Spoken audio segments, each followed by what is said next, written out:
We've got the US debt deal looking set, and yet the Swiss franc looking buoyant as well, where we've sitting in a context where it's global worries about the economy, not growing as fast as anticipated, coming to bear more so than that resolution being struck over in the US.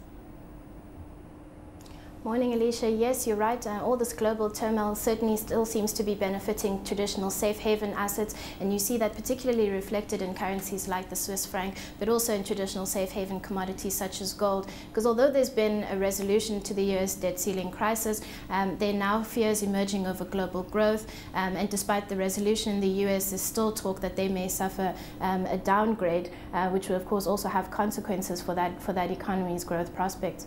Let's take a look at what this is translating to for the rand, if we're looking at the rand against the dollar at this stage, and what kind of trading range you've pegged out, because this is a partner or a pair that has been trading in a pretty tight trading range for the longest while now.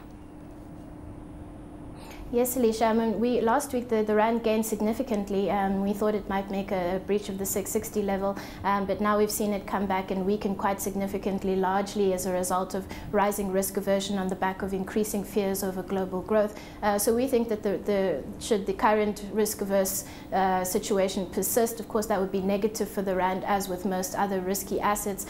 So we'd probably see it drift higher, possibly towards the 680 level. There are elements of support that are filtering through, though. I came across a report saying that government bonds have enjoyed a strong demand from offshore. Well, at least they're continuing to do so, which amounted to 2 billion rand last week. So there are support factors that we've got to take a look at in tandem here.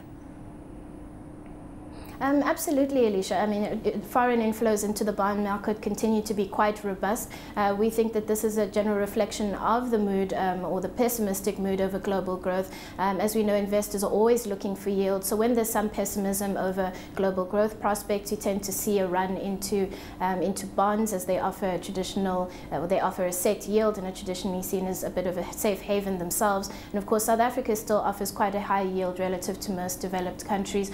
So we've seen that continued inflow into the bond market, and that to a large degree could be propping up the rand. You're absolutely right on that score. Certainly in a scenario where we've got accommodative monetary policy and that stance looking to remain for the rest of this year, that's supportive of bonds, and especially after we had that PMI data disappoint yesterday. Today we're looking forward to vehicle sales numbers. So what are you forecasting on that front?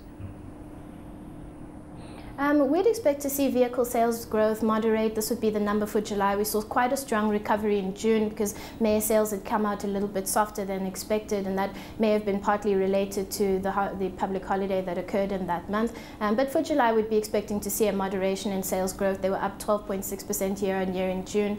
We think that as we head into the second half, in line with the slowdown that we're seeing in consumer spending and the slowdown that we're just seeing in the economy in general, we'd also be looking for a moderation in vehicle sales.